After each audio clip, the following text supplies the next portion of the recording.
Ya en la comisión de la Asamblea, y es que no están de acuerdo los legisladores con crear un Senado de elección nacional que sustituya a los asambleístas provinciales para nominar las autoridades de control. Lo vamos a analizar. También hoy estará con nosotros Abelardo Pachano, analista económico. El gobierno sí logró una facilidad financiera por $6.500 millones del Fondo Monetario Internacional. El acuerdo con los tenedores de bonos alarga los plazos, reduce los intereses, pero igual el gobierno está echando mano a los ingresos que le corresponderían al próximo gobierno con las preventas petroleras, con el anticipo del impuesto a la renta. Lo vamos a revisar.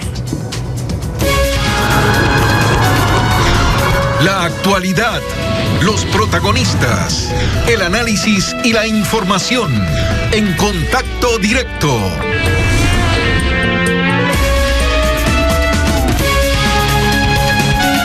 La Asamblea sigue teniendo a la espera el proyecto de reforma constitucional de Iniciativa Ciudadana y ya son varios meses. La Comisión Legislativa pertinente no lo aprueba. ¿Y qué es lo que causa discrepancia? Entre otras cosas, que los senadores nacionales ejerzan el control político, la fiscalización que hoy está en manos de asambleístas provinciales.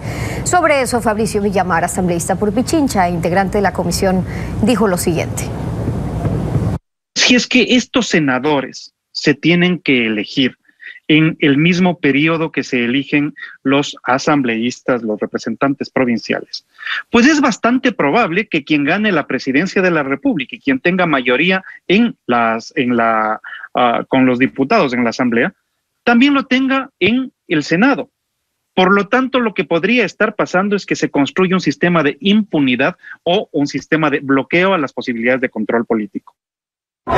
Pablo Dávila, vocero del Comité por la Reinstitucionalización Democrática. Bienvenido a Contacto Directo.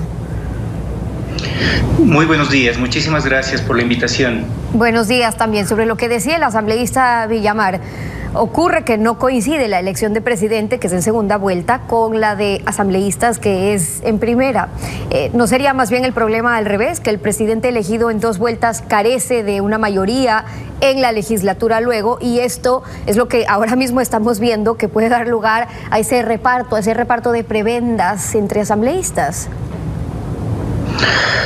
Correcto, es el sistema actual el que penosamente nos ha sometido a todas las discrepancias y a los problemas de falta de consenso que vemos en el ejercicio democrático en nuestro país. Los conflictos entre el Ejecutivo y el Legislativo y la falta de liderazgo y gobernabilidad se dan precisamente porque el sistema o permite que haya un control absoluto sobre la Asamblea o como estamos viendo ahora, que no haya ningún poder de influencia sobre el mismo.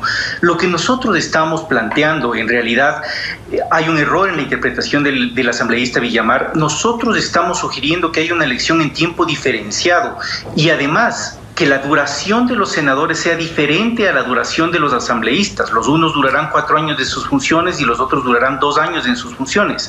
Con ello garantizamos que el tiempo político al que respondan los unos y los otros sea diferente.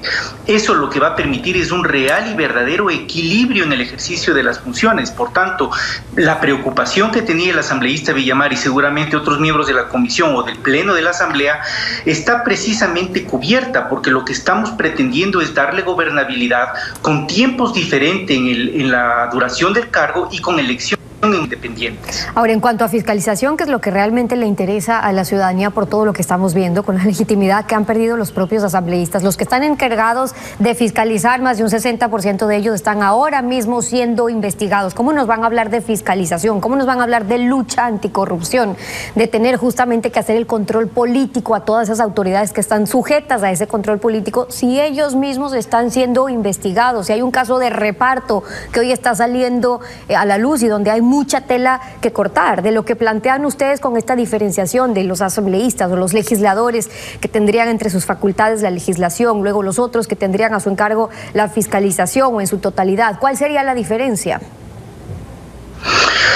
Nuestra propuesta plantea un sistema de equilibrio y de balance al interior de la Asamblea Nacional para el ejercicio de las 3 funciones fundamentales que cumple un poder legislativo en el Ecuador y en cualquier parte del mundo, que es legislar, hacer el control político y designar autoridades. Para esos tres elementos nosotros estamos preveyendo una participación tanto de la Cámara de Asambleístas en general como de la Cámara de Senadores. Ninguna de las dos va a tener mayor poder que la otra. Al contrario, se entiende que habrá una distribución de responsabilidades para que haya un control mutuo y un equilibrio en el ejercicio de esas funciones. El problema que usted planteaba, Steffi, es un problema de absoluta vigencia, realidad, y se trata de la ilegitimidad que tienen los representantes para poder hacer los juicios políticos. Nosotros estamos planteando que una Cámara plantee el juicio político, pero sea resuelta por la otra, independientemente de dónde se origine. Podrá ser cualquiera de las dos, pero tendrá que ser la resolución por parte de la otra Cámara. ¿Y eso para qué? Para dejarlo claro, para que no ocurra lo que estamos viendo, es decir, que se pueden dar con 6, 7 quienes integren una comisión, que se presenta la posibilidad, que se lo examina, no hay el informe y ahí mismo muere, como han sido las comisiones del archivo. Básicamente usted tiene hoy un sistema en que un determinado legislador pretende hacer un juicio político, encuentra el respaldo con un grupo de legisladores afines o simplemente que tienen un interés en esa causa, proponen un juicio y ellos mismos deciden, terminando siendo juez y parte de ese accionar de control político. Nuestra propuesta pretende precisamente darle legitimidad a ese proceso. Quería decir un elemento adicional que es muy importante. No solamente depende del procedimiento corregir estos grandes errores estructurales, sino de la calidad y de la condición de los legisladores. Por eso hemos planteado también mejorar los requisitos para poder ser legislador y senador, para tener mayor experiencia, para tener mejor formación. Esos elementos en conjunto permitirán tener un legislativo del cual los ciudadanos podamos sentirnos entre esos elementos, ¿qué es lo que se incluye para que no sea excluyente? Porque el argumento siempre ha sido, cuando la gente se queja, es que mire la calidad de legisladores que llegan, si es que antes estábamos hablando de gente que podía ser muy preparada, además que tiene que cumplir ciertos requisitos en estudio, etcétera. El argumento fue, pues, quien no tuvo la posibilidad de hacerlo, hay que estar abiertos a que todos puedan aportar en el órgano que justamente es el órgano para deliberar, para opinar, pero entonces lo que tenemos es a los partidos buscando solamente a los famosos para que les atraigan los votos, independientemente de cuánto pueden aportar en legislación, en fiscalización, que es lo que tienen que ir a hacer allá a la Asamblea.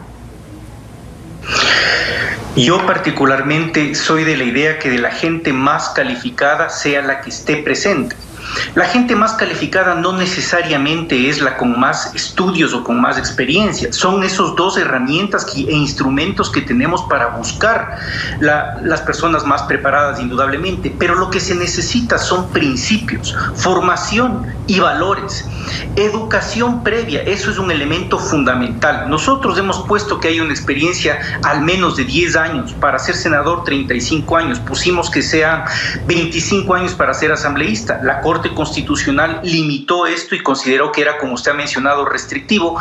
Sin embargo, creemos que es fundamental que haya un debate de fondo sobre estos temas, porque lo que queremos es precisamente tener un poder legislativo que responda a las necesidades de los ecuatorianos, de producción legislativa, de fiscalización ética, honrada y en función del servicio público. Eso solo lograremos con personas que tengan un absoluto y total compromiso con la causa pública y con el servicio público. Ahora, y no se puede caer más en el oportunismo. No existe el modelo perfecto, pero se pueden perfeccionar, sobre todo con la experiencia que hemos tenido en este país sobre cómo se va encontrando la trampa también a los modelos. Lo que ustedes plantean es que esto se resuelva finalmente, que el pueblo se lo pueda plantear en una consulta popular. ¿Por qué se han dado demoras al trámite en la aprobación del proyecto de reforma por la Asamblea? Nosotros llevamos en total, no solamente en la Asamblea, prácticamente 2 años empujando este proceso. Lo que quiero decir con ello es que no hay un solo elemento o ápice de improvisación en este trabajo. Hay una propuesta jurídicamente sólida que indudablemente, como usted nuevamente ha mencionado, puede ser perfeccionada. Para eso está el debate en la Asamblea Nacional y creemos que hay una responsabilidad en este momento de los asambleístas para poder darle una respuesta eficiente, eficaz, justa y legítima a los ciudadanos que estamos defendiendo esta propuesta. Lo importante es promover el primer debate a la brevedad posible. El día lunes nosotros hicimos un plantón en la Asamblea para entregar, sí, en una parte un mensaje a los asambleístas sobre la urgencia y la necesidad de darle trámite a una propuesta muy importante como es esta, pero sobre todo a los ciudadanos, porque si estamos hartos y cansados de todos los actos de corrupción, de tener funcionarios públicos que no representen el espíritu del servicio a la ciudadanía, entonces debemos tener el control de las cosas y accionar. Debemos actuar, no basta con quejarse, no basta con criticar, es imprescindible actuar. Y en este caso tenemos que llegar a las urnas, tenemos que llevar al referéndum y decidir por nuestra propia cuenta, sin intermediarios, cuál es el futuro que queremos para el Ecuador. Bueno, pero ahí hay otras cosas, y es que la Asamblea tiene también su propio proyecto de enmienda constitucional. Lo que pasa es que ahí no proponen, por ejemplo, eliminar al Consejo de Participación, o tampoco crean un Senado con estos senadores nacionales para que tengan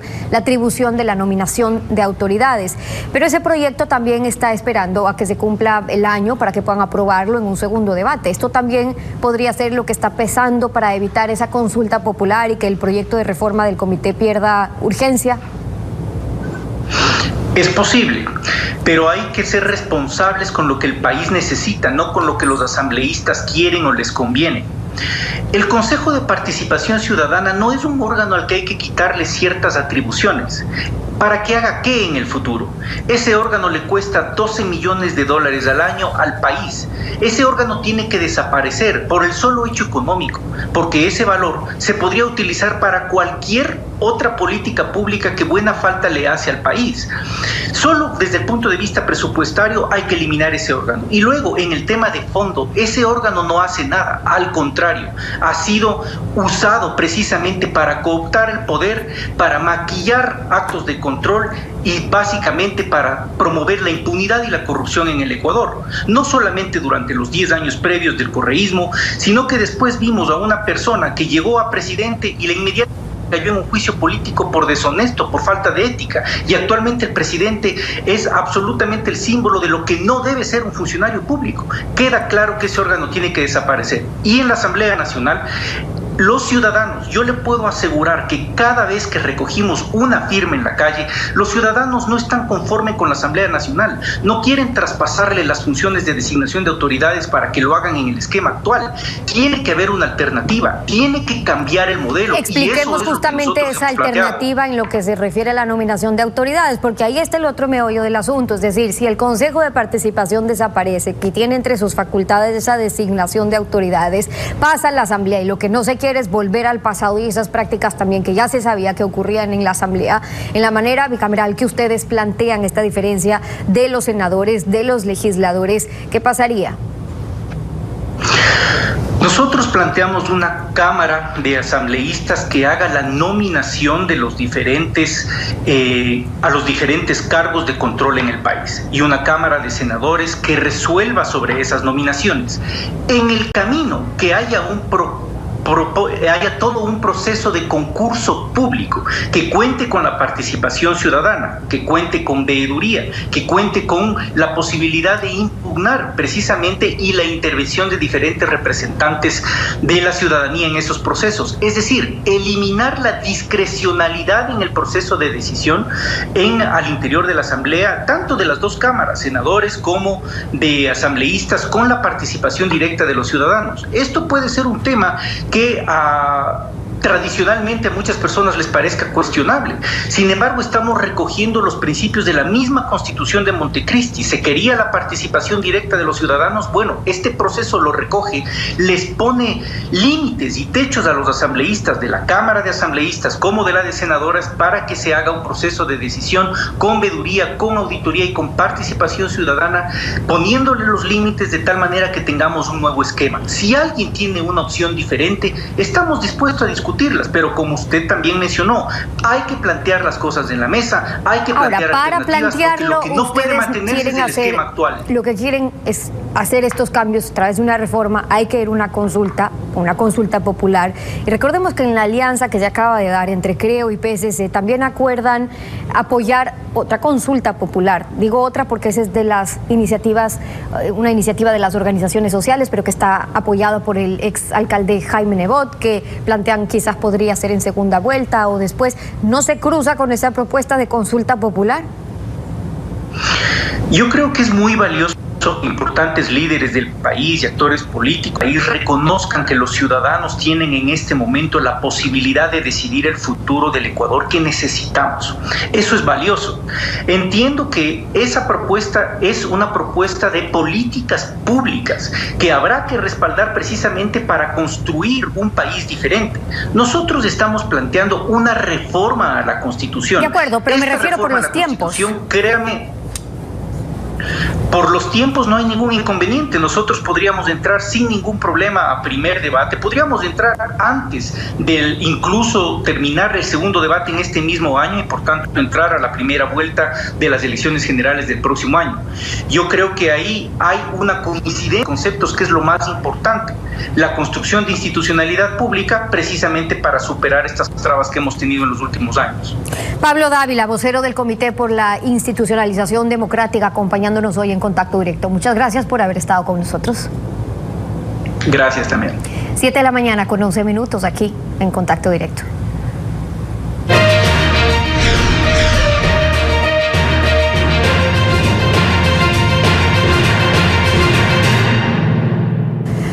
Vemos que la Asamblea detiene una consulta popular de iniciativa ciudadana siguiendo ese patrón de comportamiento implantado en la década pasada al no dar paso a un proyecto de reforma constitucional presentado por el Comité de la Institucionalización Democrática. Alfredo, buenos días, ¿cómo te va? Buen día, Steffi. Buenos días a todos. Asambleístas represan aprobación por el Pleno de proyecto que debe ir a consulta popular en febrero, porque al menos en parte termina con disfuncionalidades de sistema democrático. Al plantear Senado compuesto por senadores nacionales que haga control político que pobremente manejan asambleístas provinciales, beneficiarios del reparto de función ejecutiva, difundiendo corrupción en 40 años de democracia. Pues presidentes elegidos en doble vuelta para tener mayoría en la asamblea elegida en primera vuelta deben conceder prebendas a mayorías móviles. El proyecto da independencia a la Fiscalía General del Consejo de la Judicatura, que tiene igual integración de la metida de mano con candidatos nominados por Ejecutivo y Legislatura. Además, presupuesto es manoseado por Ejecutivo. Carece de policía judicial propia, por lo que el Ecuador ostenta récord internacional de prófugos. Tampoco posee independencia para establecer acuerdo con Naciones Unidas para que expertos independientes la apoyen. La reforma suprime Consejo de Participación Ciudadana, usado por función de control y transparencia. Es antidemocrático evitar consulta popular. Asambleístas no pueden vetar iniciativa popular. Directo, cuando regresemos, el Ejecutivo logra 6.500 millones de dólares frescos con el Fondo Monetario Internacional, pero también echa mano a los recursos del próximo gobierno. Lo vamos a revisar con Abelardo Pachano, que ya nos acompaña. En pocos minutos estamos de vuelta.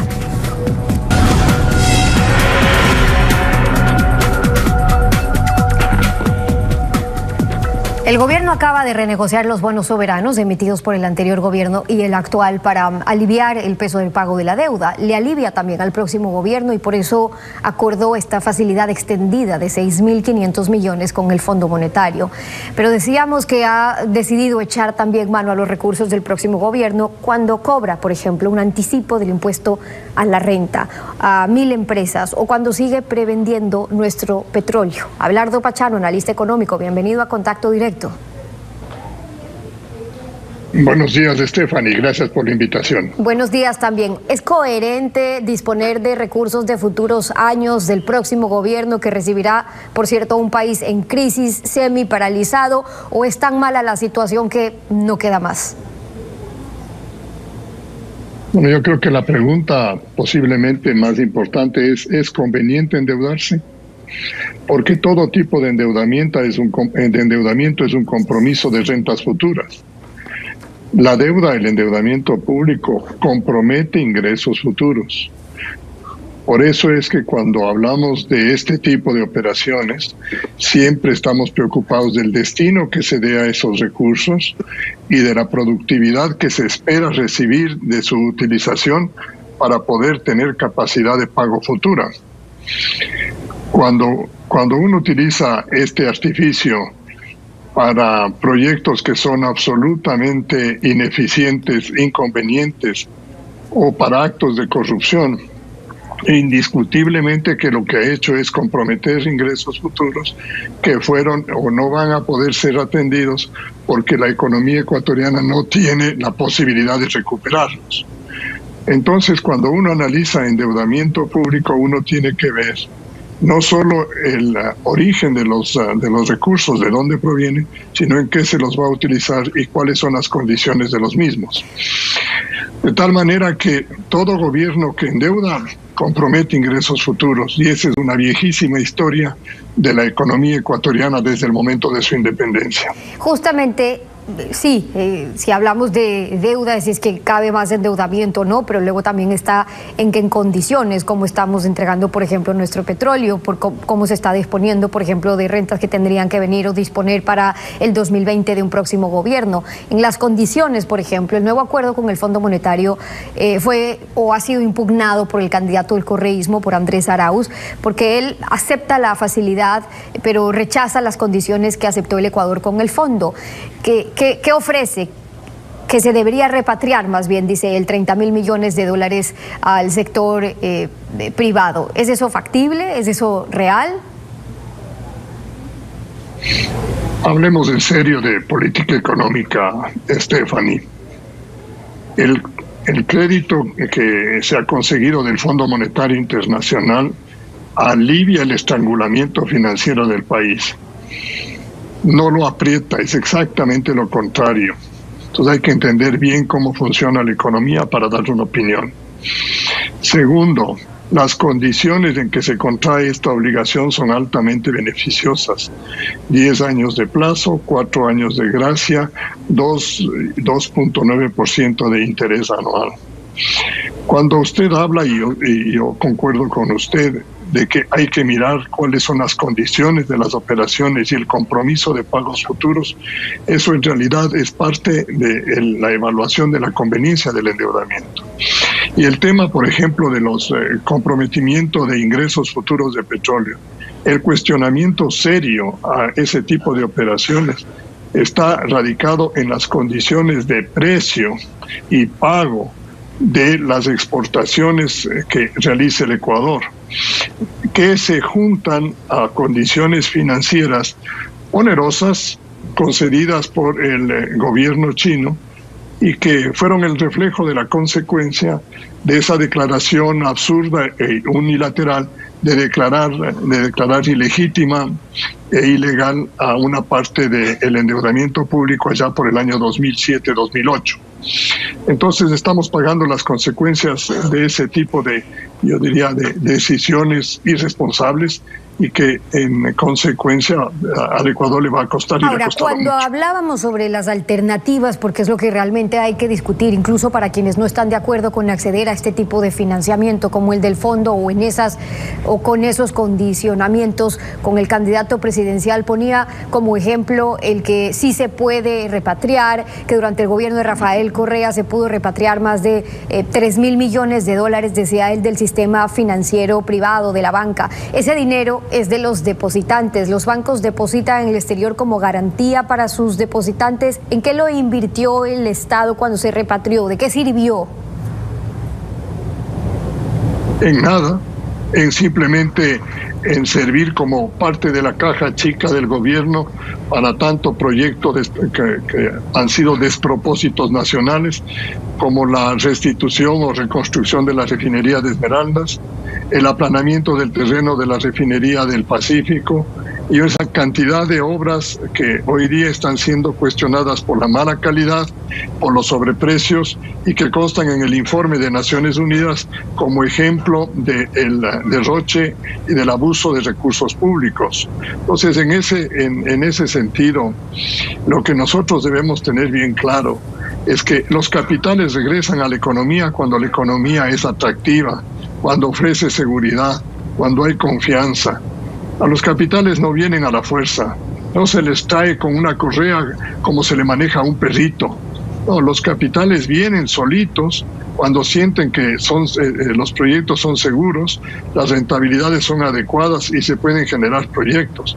Pensar en que pueden regresar 30.000 millones de dólares así como de la nada es simplemente carecer de sentido común y no tener ningún tipo de razonamiento económico real. Ahora, pero si hablamos de atraer capitales o si hablamos en efecto de la posibilidad de que haya un interés en invertir en este país, de esa seguridad jurídica a la que usted refiere, ¿cómo se puede incentivar aquello con un cambio de reglas constante? Ahora lo que plantean, por ejemplo, cobrar perentoriamente desde este viernes ese anticipo del impuesto a la renta a algunas empresas que este año igual se han visto afectadas, pero dicen, bueno, las que sí tuvieron utilidad, bueno, las que no se vieron afectadas en estos últimos meses, pero después de que ese anticipo ya se lo había suprimido, ¿podría ser una excusa para que mañana incluso un próximo gobierno lo siga utilizando? Porque necesidad van a tener todos, así sean solamente o sean lo que signifique en inversión, si es que lo gastan bien, 300 millones de dólares.